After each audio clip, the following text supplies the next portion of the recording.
Hello there, ladies and gentlemen, and welcome to another episode of CookieCast. Today on CookieCast, it's the football podcast.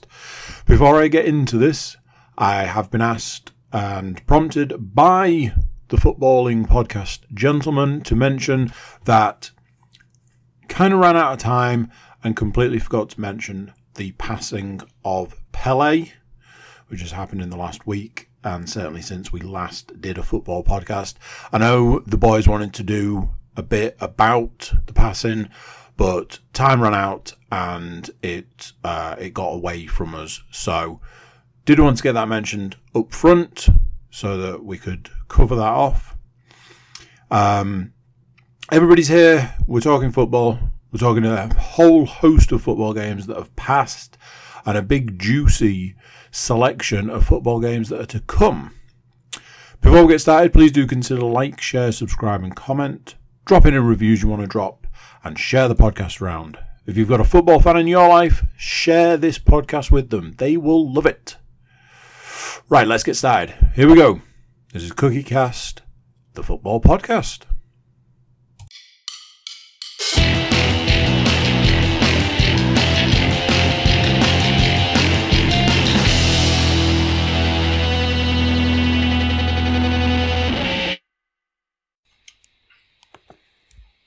Recording in progress.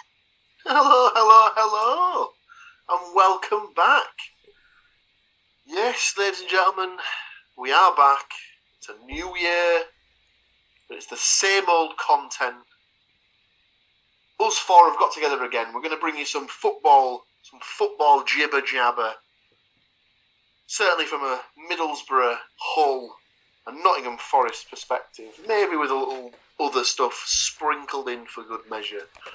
Certainly when we come to this week's upcoming predictions, I may mention another couple of teams just to whet the whistle. But it is the football podcast. I'm not alone. I am joined by my three friends who are going to join me on this journey. One of those has a Hull persuasion. Mr. Stuart Woodmansey, how are you, sir? Hello. I am very croaky, so I will apologise now. You don't sound too croaky, sir. You sound just fine to me. So you'll be listened to with open ears and, dare I say, even more open hearts. Oh. We're also joined by the Nottingham Forest persuasion, Mr. Moore. How are you, sir? Good. Yeah. Very good. Christmas tree down today. We're all good. I cannot make that same claim. Oh, boo! Still Boo there. that man. It's still Few there. days Just to get it down. just making the house look cluttered. It'll be down shortly. Not tonight. Definitely tomorrow. And rounding out the trio, I believe he's not really a fan of any club. That means he's definitely partially a fan of Middlesbrough, Hull and Nottingham Forest. That's right, ladies and gentlemen. It is the content master, the creator of the network. It is Mr. Andrew Cook. How are you, sir? Very well, thank you. It means I can slip seamlessly between all three clubs and just blend in like some kind of football chameleon. I don't know if it's possible to get a press pass for three separate clubs.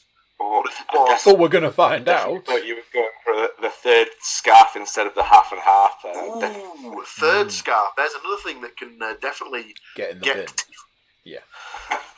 So, obviously, we brought you a podcast last week, but that was recorded ahead of schedule, so there was no breakdown of the previous week's games. So, to open, we've got a bumper load of games to go through from a results perspective. So, saving no time whatsoever, we'll dive right back to, I believe, the 19th or 20th, or possibly even 21st of December, which dates this podcast like an absolute mother, where we had...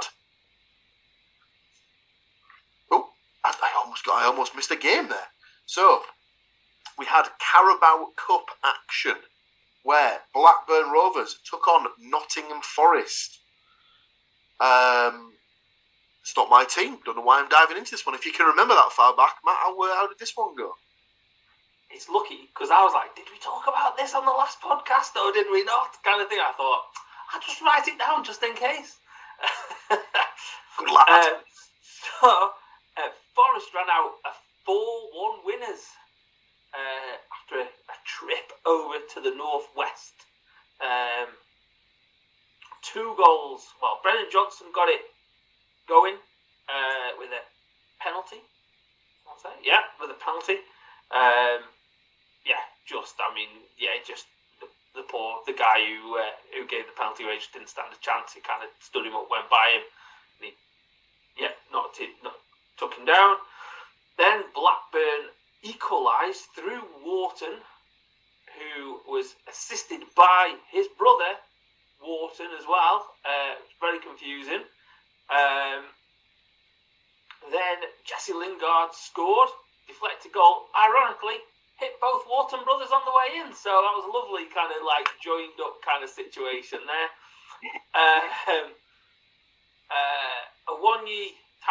Tyro Awonyi got a third, and Brendan Johnson sealed it all up with a fourth right at the end of the game. So yeah, 4-1 win, through to the next round. Wolves at home.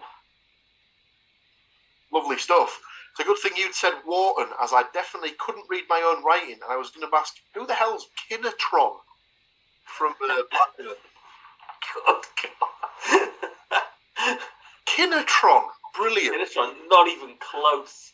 Not even close. Although I did see Andy's eyes prick up there, so I'm pretty sure if Kinatron does exist out there and ever signs for one of our 3 teams, we know what shirt he's picking up. So, 1-4. Comprehensive win for the Nottingham Forest boys there. Mr. Moore, it's his team, but he didn't back the boys. He'd gone for a 2-2 draw in this one. Brewer and Diaz to score twice. Dennis and Surridge to score for Forest. No points there for the result, and also no points from a goal scorer perspective, sadly, for Mr. Moore. Myself, Stu and Andy had all predicted differing variations of Forest wins. I had gone for 2-1 with Brereton to score for Blackburn, Surridge and Dennis to score for Forest. Just a 1 point for the result there for myself. Stu had gone for a 1-0 Forest win with Johnson to score the goal. 2 points there for result and scorer. Mr. Andrew Cook also went for a 0-2. Johnson to score alongside Dennis. So 2 points there for Mr. Cook.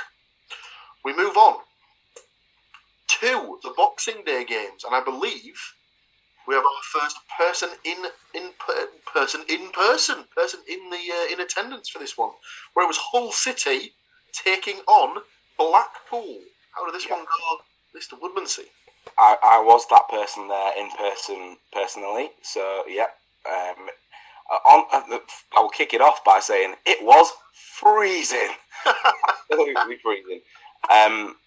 We carried on much where we left off in the previous games, i.e. let's pass the ball out from the back and completely naff it all up. So Hull started well, looked like they were wanting to get on the front foot a little bit, and decided to start passing it across midfield. And it's fine when you're that far away from the goal. It works. Let's go with that. That was all good. Somewhat against the run of play, I guess, Blackburn decided to keep pressing. Our back four can't pass the ball that quick, and effectively just passed the ball straight to Carey, who smashed it in after 28 minutes. I would urge you to, if you want to see just how bad it was, go and look it up. It is available on the Hull City Facebook page. If anybody suggests playing out from the back and then not just replaying that sort of minute of footage, honestly, awful. But Hull, to their credit, didn't actually pack up, and just moments after that, the Blackpool keeper pushed a header from Estepinian onto the bar, right in front of us. Unfortunately, didn't drop the right way. But Hull were definitely getting a hold on the game, so much so that Blackpool actually changed a member of their defence at half-time. So they brought on Thornley, and 8 minutes after half-time, he got sent off. So I didn't realise it when we were there on the day that it was the same guy who who'd just been brought on. I read about that when we got home afterwards, but I just thought that was just incredible. So we got to play pretty much the majority of the second half with 11 against 10. They could have panicked. They were very, very patient, very patient. And finally, in the 77th minute, Estepinian gets his big head right onto a cross from Louis Coyle after some bit of passing interchange between him and the returning Syed Manesh on the right hand side. Nodded it square, probably from centre, well, about the penalty spot. That classic kind of straight into the opposite side of the net. So unfortunately, we couldn't push on from there. However, so it was the second home game in a row whereby it finished 1-1 playing against 10 men. Disappointing that they couldn't push on and get the win there, but they do pick up the point, which obviously we've been trying to pull away from the relegation zone. Any point is welcome. From a predictions perspective, myself, Stu and Andy had all gone for Hull wins. Myself and Andy 1-0 with Estupinian to score, so we do get a point for the goal scorer there. Mr. Woodmansey had a 2-1 win, where he had Woods, Estupinian and Carey to score. So manages to get himself 2 points on that one. However, Mr. Moore, he'd opened his eyes, he'd opened his crystal ball, he'd seen a 1-1 draw. 2 points right there. He'd also seen an Estupinian goal. It's another point, Mr. Moore. He had, however, predicted Medine to score for Blackpool, so just gets the 3 points for that one. We continue on Boxing Day, where we travel up to Teesside, where Middlesbrough took on Wigan Athletic. Now, this one was, let me say, rampant from the opening whistle. Middlesbrough were fully in control at all points of this game.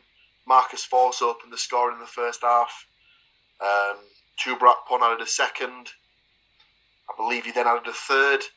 And they slightly let the door open where Thilo Aysgaard managed to slot one in for Wigan.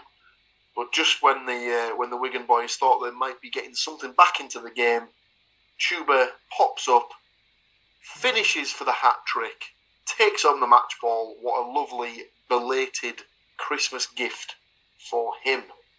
So, predictions-wise, we'd all predicted a Middlesbrough win.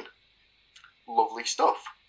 I had gone 3-0 with Akpom to score twice and Force to get one. That is 4 points right there. Stuart picked 3-1 to Borough, so was very disappointed when Chuba scored that hat-trick. He had, however, cushioned it by picking Akpom to score twice, so gets himself 3 points there. Mr. Moore had gone for a 2-1 win and had picked Akpom and Force to score, so gets himself 3 points there. Mr. Cook had gone for a 1-0 win with Akpom to score the goal, so gets himself 2 points. Plenty of points on offer in that particular game. We move to the day after Boxing Day, as you know, those pesky schedulers have to do it, don't they? They can't let all the teams play on Boxing Day because, you know, how would Sky pay their bills if people weren't paying for their TV? And it wasn't even on Sky. I was going to say, big fan Jeffrey was dabbling in this one. Jeffrey and his Bezos counters. What a little slug. Yes, Manchester United versus Nottingham Forest. How did this one go, Mr. Moore? Well, as we were driving back to Newcastle before the game started. We got back just in time for the game to start, but we drove through the biblical rain that was washing its way through the northwest on Tuesday, I want to say. Yes. on the Tuesday. Yeah. So yeah, I think kind of when we go to the predictions, we'll kind of acknowledge it. Pretty much went as expected, really. A 3-0 Man United win. Rashford got a good first. I'm trying to remember now, it's that long ago. The first, his goal was good.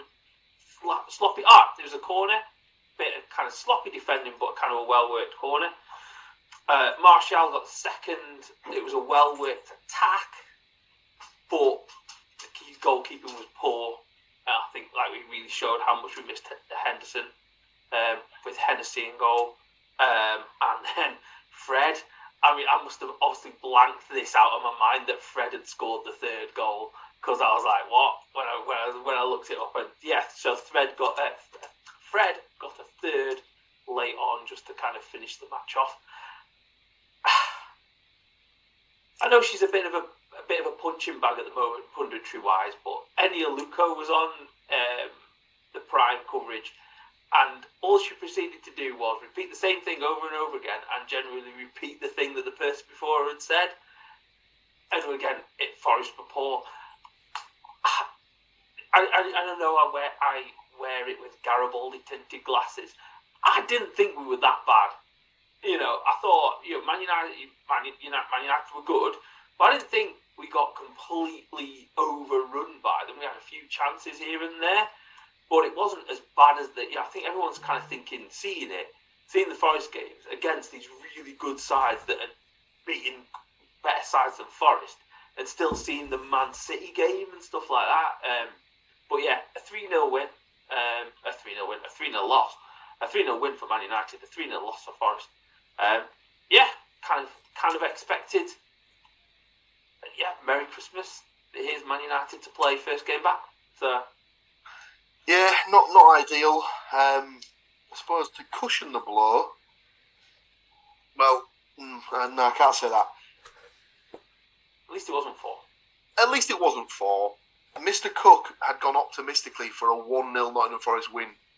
Sadly, no points there for Mr. Cook. To cushion the blow for us three, though, we had all picked Manchester United wins. So we do get a point for the result. Myself and Stuart had picked 2-0 to Man United. We'd both picked Rashford to score. I'd also gone for Anthony and Stuart gone for Casemiro. So we both get an extra point there. So 2 points for myself, 2 points for Stu. Mr. Moore had gone for a 3-1. So if he just backed his team just that little bit less, he got himself 2 points here. He did, however, pick Rashford to score, Anthony and Fernandes as well, so gets himself 2 points, which takes us to the end of what would have been week 19. So, total points for week 19. Andrew managed to get 5 points from 4 games. Very well done, sir. Myself and Mr. Moore, 8 points from 4 games, but storming in to take the win. Mr. Stuart Woodmansey, 9 points from those 4 games. Well done to you, sir. I was a little worried as them points were rolling in. I was thinking, they're catching up. So we move to week 20, and we start with a second trip of the week to Blackburn Rovers. This one for a Championship League fixture, and it was Blackburn versus Middlesbrough. This one started off very strange, where Blackburn took the lead in the first half through Hedges, and on the coverage, I, along with, I can only presume, every single other Middlesbrough fan in the country, or even indeed around the world, could not believe that Hedges had broken the offside trap, as he looked to be at least 10 to 15 yards offside when he was clean through. Alas, the flag didn't come. He managed to compose himself and stick it past Zach Steffen in the goal. Goal stands. No issues. I thought Marcus Force had a particularly bad first half. So in my Middlesbrough group supporters chat, I was very cutting in my arguments and said that he should be removed at half-time and replaced immediately. So what does he do? 30 seconds into the half, he goes and scores. Good lad. Well done. Calling me a prick? You're absolutely welcome to, sir. If you're going to keep doing that, you can call me a prick all you want. Like. So, Marcus Watts gets the equaliser. There then comes a very odd turn of events where Riley McGree goes past the guy. I can't remember who the guy was that got sent off. Oh, no. Bear with me. Riley McGree goes past the Blackburn lad and just happens to give him a little dig in the ribs or in the back. John Buckley is the guy's name. Just gives him a little sly dig in the ribs, to which Mr. Buckley decides to throw the ball at the back of Riley McGree's head. The linesman, obviously, or the referee's assistant, flags for this, gets the ref over, and he's sent off for that little show of petulance, which was incredibly harsh for my liking, to be honest with you. If it had happened to the Borough, you'd have been absolutely horrified that your player was sent off for such an infraction. But that's rules, Paul. These guys are professional sports people. They're there to set the example and not to just be a massive prick on national TV. Oh, wait a minute, no, that's why he got sent off.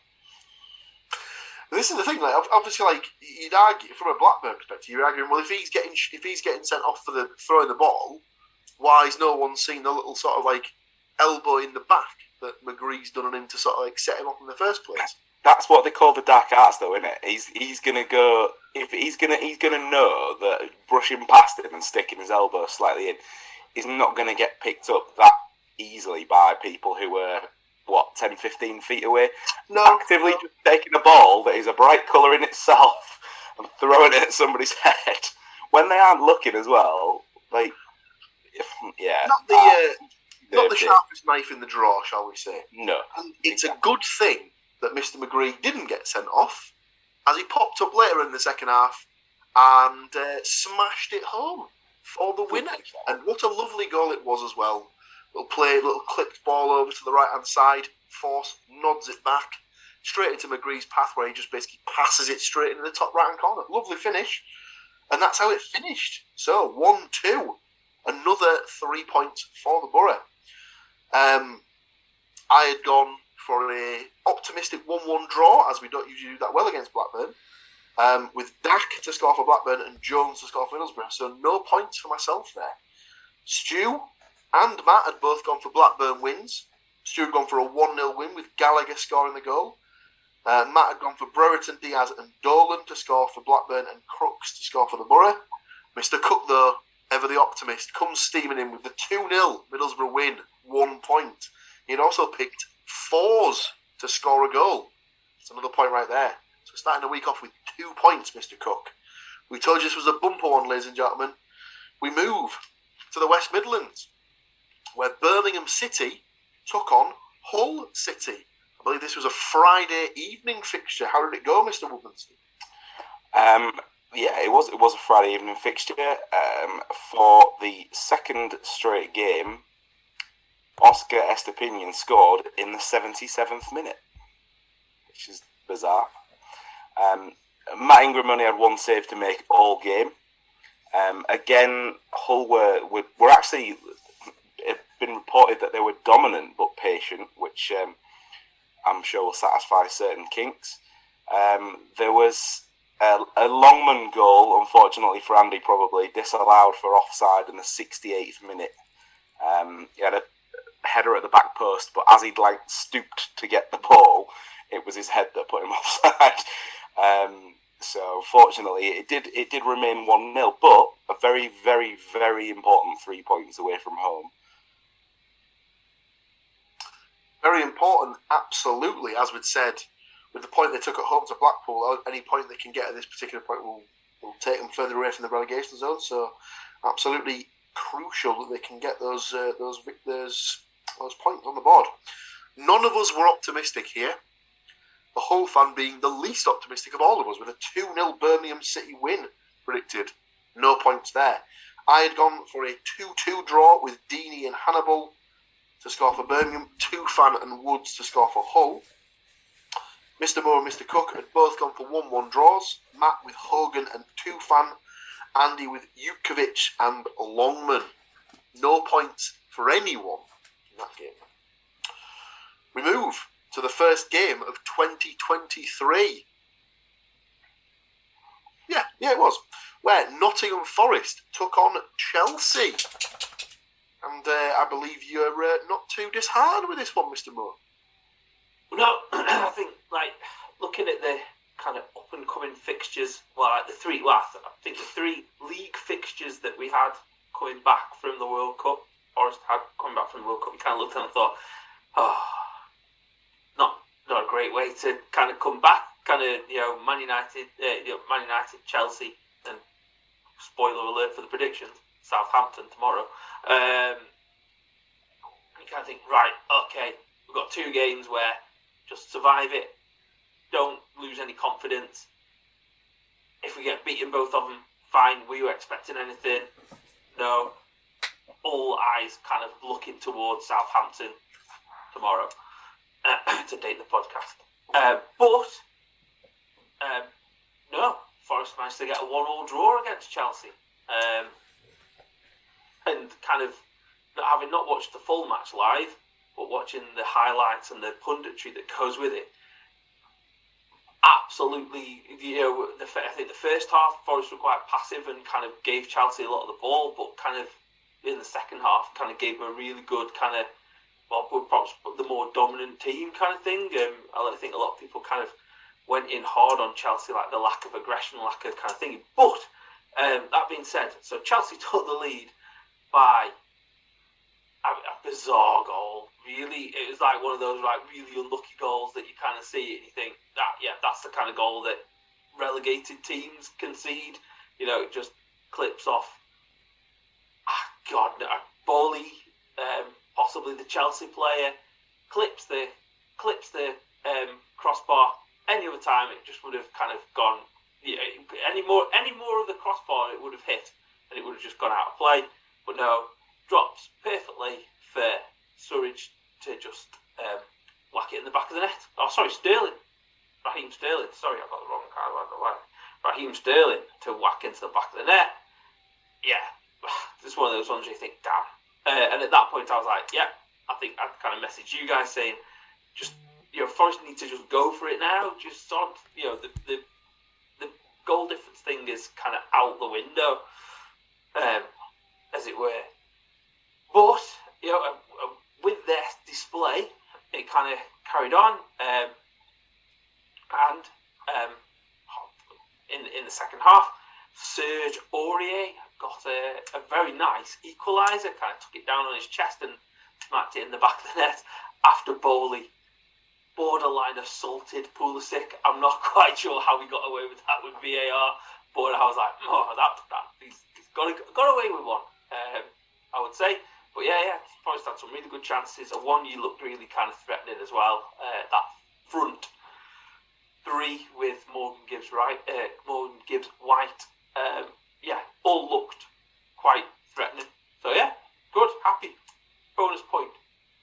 Absolutely, and definitely in the grand scheme of things, a point that you would imagine was not budgeted by the team when you consider the quality of opposition they were playing against.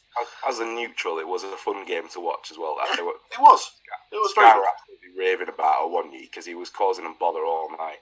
He was very good. I'd say it was probably, apart from the games he scored, and comfortably his best performance in a Forest shirt. He was running them ragged pretty much all game. His strength was there for everyone to see and stuff like that. He just looks like an absolute unit, doesn't he? So I was gonna say just a big unit. He's an upgrade on the Keenan Davis, the front man that we played last year. To get us promoted, he's an upgrade on that. I just think it's taken him a little while to settle in, But when your team's getting absolutely dicked on, then it takes you a little bit longer to settle in as well, kind of thing. Yeah, absolutely agree. From a predictions perspective, neither myself, Stu, or Matt gave Forest a hope and hell's chance on this one, as we'd all gone for varying degrees of Chelsea win. I'd gone 2-1, as had Matt.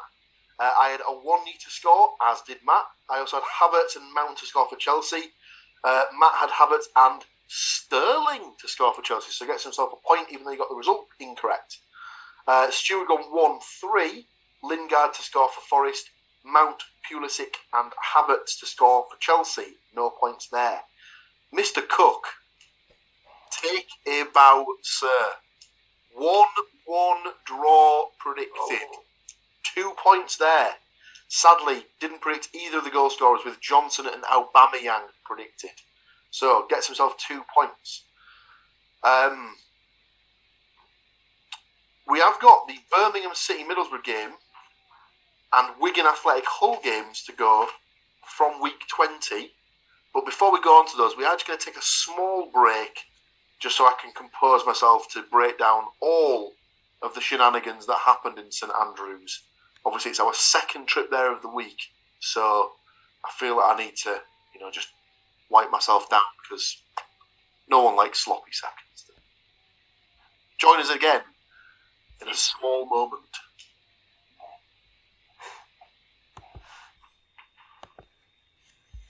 Recording in progress. Thank you for joining us again, ladies and gentlemen. That's that short break that definitely didn't take, longer than we first thought due to some undisclosed technical difficulties. So, we left off with Birmingham City versus Middlesbrough. That definitely didn't take place yesterday to date this podcast at all. Another game where Middlesbrough were fairly in control from start to finish, to be honest with you. A fairly nondescript first half. Nothing really happened, no chances of note. I think Middlesbrough might have hit the bar or something in the first game. They didn't really go back to the game that much on the Sky coverage, so can't really give too much information about it. But in the second half, it all started from a Matt Crooks opener. He then added a second when George Friend obviously forgot that he left Middlesbrough 2 seasons ago and decided to miscontrol the ball straight into Crooks' path to let him just gallivant through and slot it past the Birmingham City goalkeeper.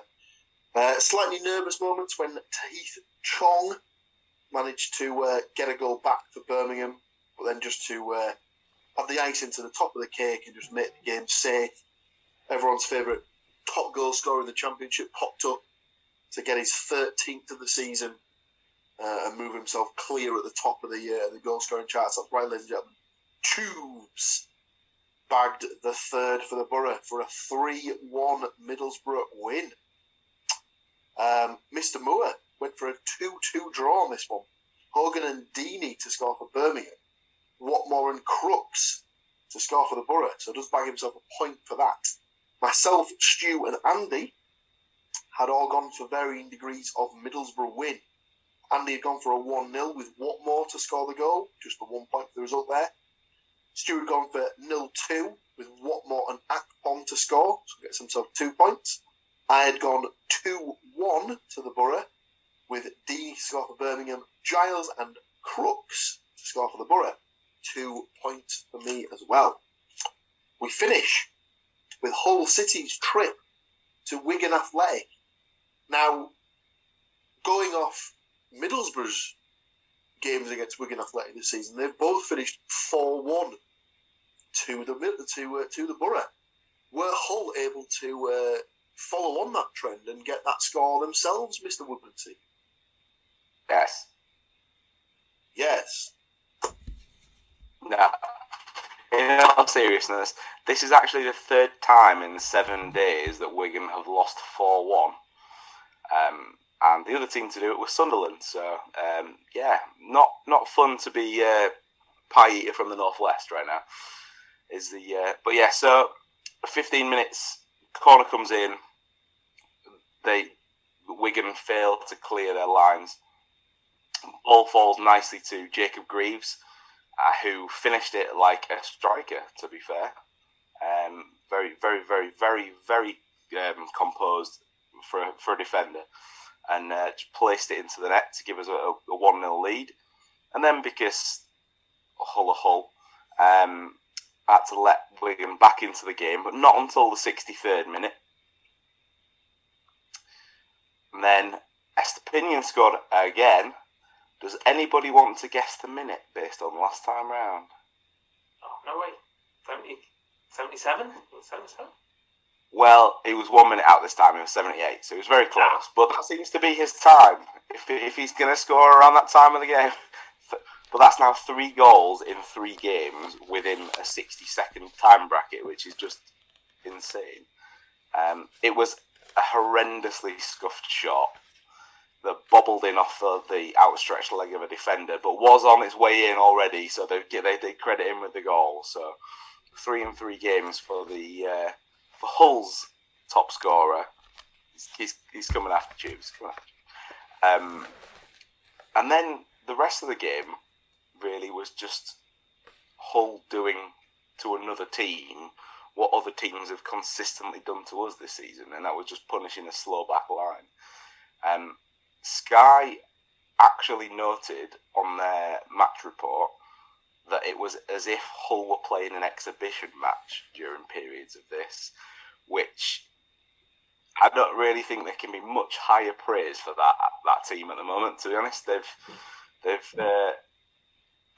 gone into Christmas period needing to put some distance between themselves and the bottom 3, and managed to take 7 points out of a possible 9, and have moved themselves up to 16th in the table. So, a long way to go still, but it's nice to be at this moment in time looking up rather than constantly looking over our shoulders, as regular listeners of the podcast will certainly attest to me saying in the last few weeks. So it feels like a much more, I don't know if it's this whole new year, new start rubbish or what, but it feels like much more of a positive podcast this time around. So we shall take many more of these. Thank you very much. So there you go, ladies and gentlemen. 4-1. Tyler Smith scored both of their goals. I don't know if I actually got to that point. Yeah, I think you may have mentioned it on the scorer. Yeah, 4-1. Obviously not the time to be a Wigan supporter. We had all gone. I mean, people in glass houses, mate. I'm pretty sure there was a time a couple of seasons ago where they were putting 8 past you. I would like to say, I knew that would come up because that always has to come up with you. But since that game, I think the collective aggregate is something like 13-1. So I think we're good now. I did see that a guy that I follow on Twitter had posted the 8-0 and then the 5-1 or whatever it was, and the 4-1 or the 5-0 and the 4-1 or something like that. And then another game where it was quite a hefty scoring, and then just the Michael Jordan. And to me, I took that personally. Actually, just before we move on from that, just another one for the statisticians amongst you. That's now 7 away games unbeaten for Hull as well, which is pretty good. Keep again more of the same. Thank you very much. Keep the momentum going. That's what it's all about. So we'd all gone for varying different degrees of Hull City win. So that's a point for each of us. I'd gone for a 1-0, as had Mr. Cook. Sadly, I went for Longman, whereas he went for Estepinian. So he gets himself 2 points. Stuart and Matt had both gone for 2-1 wins for Hull. Stuart gone for MacLeod to score for Wigan, 2 Phantom Longman to score for Hull. No extra points there. Matt had gone for Keane to score for Wigan, Longman and Estepinian to score for Hull. So gets himself 2 extra points. So, end of week 20. The results look like this. Myself and Stu finished the week with 3 points from 5 games. Very poor showing from us there. Mr. Moore, 4 points from 5 games, but taking the win with 7 points from the 5 games is Mr. Andrew Cook. Well played, sir. Week 21 brings with it 5 games. And for one of our teams, it's 3 games in 3 different competitions. We open with Nottingham Forest away at Southampton in the Premier League. To Mr. Moore's team, I'll just jump in first as I've got my prediction right here ready and waiting in the book. I've gone for a 2-1 Forest away win. Adams to score for Southampton. Johnson and Awonyi to score for Forest. Mr. Cook, what have you got for this one? Oh, I've got it written down on everything. Southampton Forest. It looks a lot like New Year. Same scorecast. It's 1-0 to Forest. Say it with me, boys. Johnson to score. I thank you. Mr. Woodmansey? I feel like I have to explain this one, and I haven't put you down to lose, Matt, first and foremost. But I have gone for a 0-0, and it's purely because I can't remember if it was the Chelsea or the Man United game over the festive period. How many times did they have to tell us how many goals that Forest hadn't scored away from home, right? So, I've had a look at the form. Southampton are pretty bad at home. Forest haven't scored many away, so that's where the 0-0 came from. But hopefully keep the points coming your way at least. Go on, Mr. Moore. Tell us how you think it's going to go. I've gone optimistic, but not that optimistic. I've gone 2-2 draw. We're going to break that. We're going to treble our away goals kind of thing. So I've got 2-2 draw. Forest seem to have a sticking point with Nathan Jones, so I don't know whether he can. I know. But when he was at Stoke, when he was first at Luton, we used to lose to them or draw with them. When he was at Stoke, the same happened. And then when he went back to Luton, the same happened again. So that's in my mind. So I've gone for Adams and Ward-Prowse. If you're an England player that's struggling for form, generally we'll come and help you out with that. And then I've gone Gibbs-White and Awonyi for Forest. Gibbs, White, and Awonyi. There you go. It's FA Cup weekend, ladies and gentlemen. So that means all of our teams are involved. And we stay with Nottingham Forest, as they are the first team alphabetically, as they travel to the seaside to take on Blackpool. Mr. Moore's team, therefore, he will go last once again. Let's see what Stu thinks this one will be. I've gone for a 2-0 Forest win. Mm-hmm. I think that they'll clearly switch the team up because of the amount of games that have come in. Expect Surridge to play a bit more in this one, so I've gone for Surridge to score, and just to cover my own back in case he doesn't switch the team up, I've also gone for Johnson. And it would be this time, ladies and gentlemen, that my pen decides to die. That's perfect. So, talk amongst yourselves for a couple of moments, lads. While you go and find a new pen. We can just send if you you can't off find a this, new can't we? pen, You might be after. If you can't find a new pen, I've got one on the table over there. It was Stuart. It'll be every other game from now on has to be 1-0 Estepinian, 2-0 Akpom. That's it. Just so we know what the score was. I love the way that Paul says it's FA Cup weekend, everybody. Like he knows what's coming. Like we only get one of these once a season. So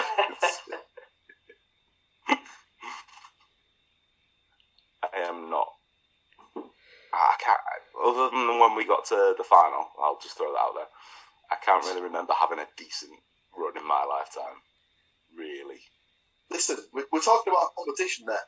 During our lifetimes, every single one of our teams has made it to the final. So, there you go. That is not something to be sniffed at, my friend. I mean, mine was literally at the start of my Forest supporting journey, as it were. I went to the semi-final in 91.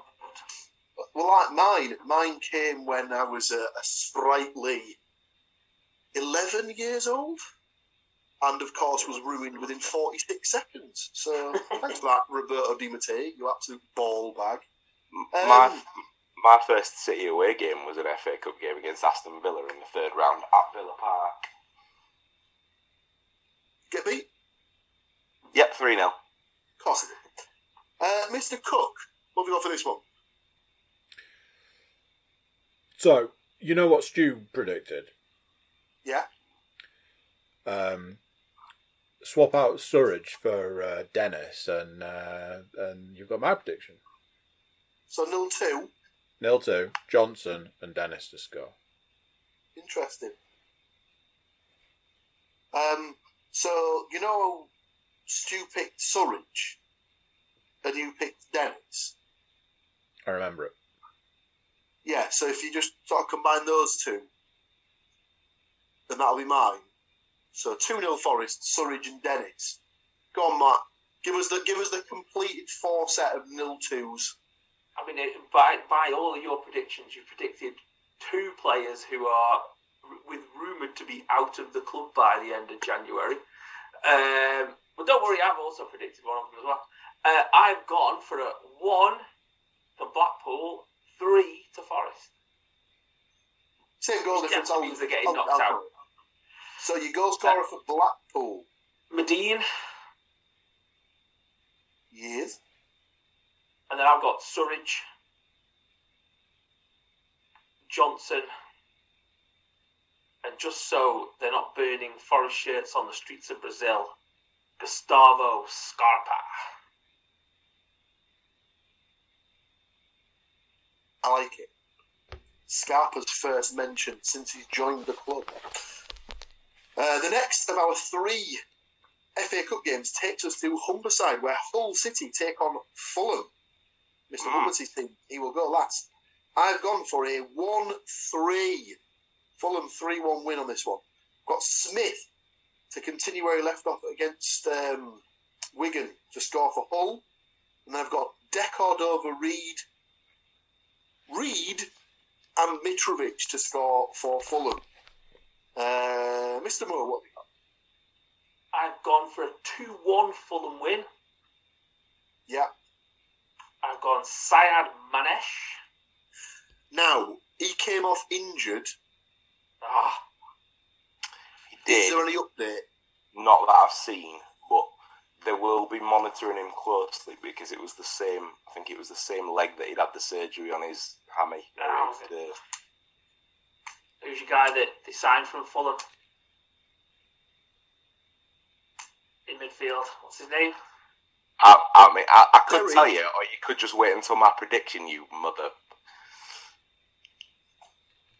I'll just wait down. What's his name? Jean-Michel Seri. Seri, there you go. So I'll take him, Seri, Mitrovic, and D. Cordova Reed.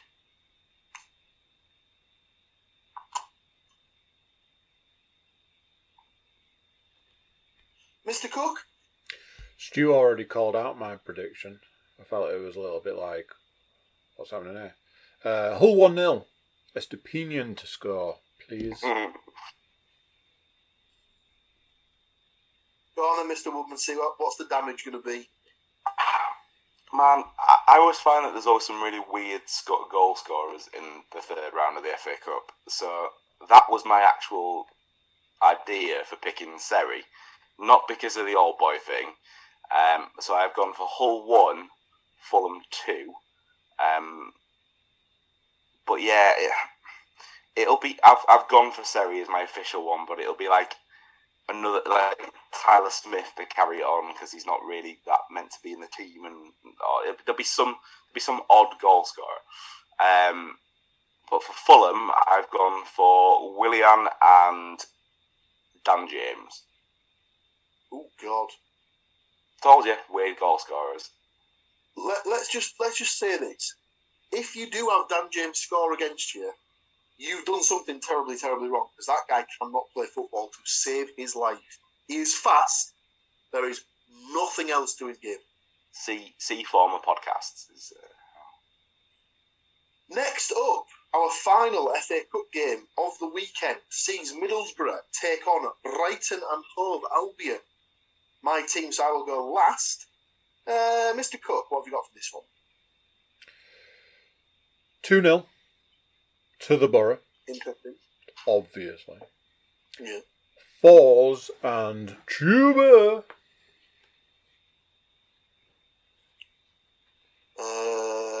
Mr. Stew. So, if you're listening along and not watching on YouTube, I can confirm that the entirety of the podcast is seated, and if you are currently not seated, I would encourage you to do the same. Not because I've predicted a 1-0 Borough win, but because I have put 4s down for the goal. And I'm telling you, weird goal scorers third round of the FA Cup. Yeah, but you can't say that because he's scored in the last couple of games. I mean, accidents happen, Paul. You just need to get over it, man. You just need to get over it. Especially The only thing getting over was that shot that he last took in the MKM Stadium, still coming down somewhere. Mr. Moore? I've gone for a 2-1 Brighton win. They seem to have found their goal scoring. Isn't that the truth? I've gone for Akpom for Borough, and then Trossard and Gross for Brighton.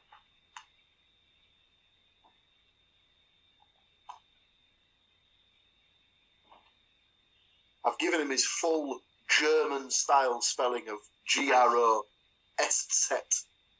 I've also written it like that in my book. Grob, with a little P. I have gone for a 1-1 draw in this one. And it's a good test for the Borough. Decent Premiership side. Play like some nice, expansive football. I've gone for Hoppy to get a go because I think he might give some of the fringe players a game. And I've gone for Sarmiento to score for Brighton. That is the last of the FA Cup games. There is, however, a Carabao Cup game for Nottingham Forest next week, which I believe is a quarter-final. So our last game of the week sees Nottingham Forest taking on Wolverhampton Wanderers. Mr. Moore's team, so he will go last. I have gone for a 2-1 Forest win and a progression to the semi-finals of the competition. I've gone for Gibbs, White and Lingard to score for Forest, and Pedence to score for Wolves. I don't think Lingard will be fit. I think he's out for a month. Oh. In that case, Jesse, you're off the list. Boy. Gibbs White 2. Mr. Cook. I like what you've done there. It's 1-0 to the Forest, obviously. But I've also gone with Gibbs White to score the goal for this one. Stu looks well happy. Mr. Woodmansey?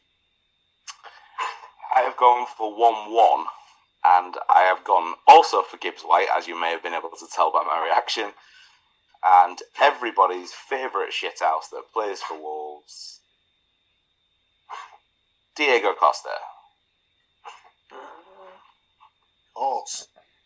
Go on, Mr. Moore. I've gone for a 2-1 Wolves win. They've just kind of rounded into form with the new manager and that kind of stuff.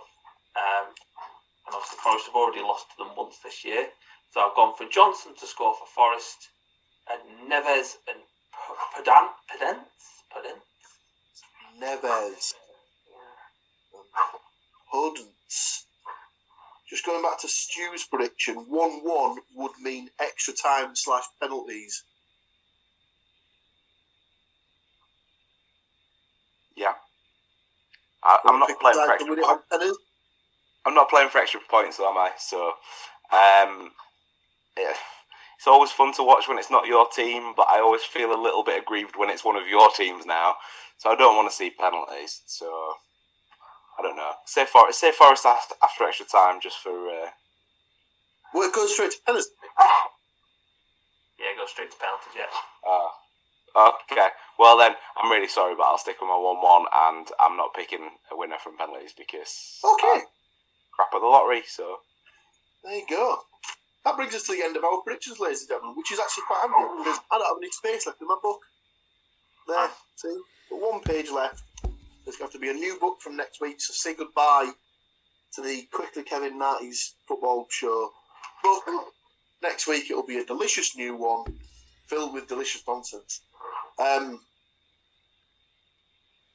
Yeah, there's nothing else really to sort of cover. The other thing was the fact that obviously I did say that because it was FA Cup weekend there might be a little bit more of a flavour.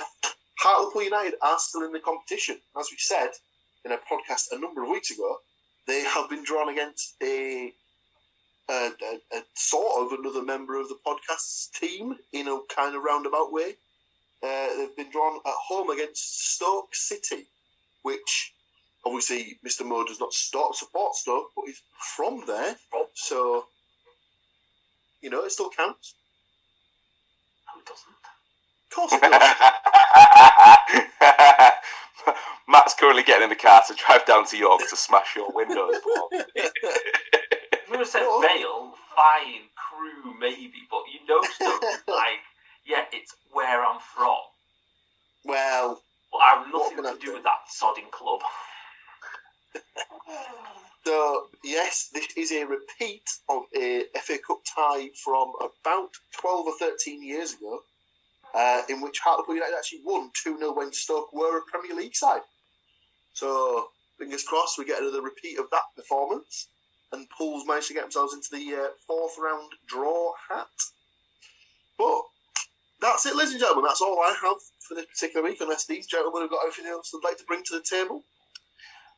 Just to keep an eye out over the next few weeks, because now that we have moved into the new year, transfer window time. Yes. Nothing Yes, concrete happening Perhaps yet. your wish list next week. We haven't signed anybody. Has anybody got enough spare change for Ronaldo just to pop down to? Oh no! Wait a minute. No, we haven't. No. There's nothing concrete for Hull yet. It's very early, but obviously, like the local press like to pretend they know about all the irons in the fire, and then we'll find out that they've signed somebody completely different. I was waiting for me mentioning the transfer window for Paul to ask Matt how Forest players that have been signed already. But after we signed 6 minutes, I can't talk. No, I'm not going to be that guy. But yes, so thank you once again to these lovely gentlemen for joining me to go through their teams as well as my team. So yeah, ladies and gentlemen, there's another week done and dusted in the books. Welcome to 2023. May it be a season filled with hope, joy, and wonderment. But yes, for another week, thank you very much for joining us. We'll be back next week to break down those cup games and that league game from a Forest perspective, certainly. But yes, until then, just keep yourselves well, and we'll see you next week.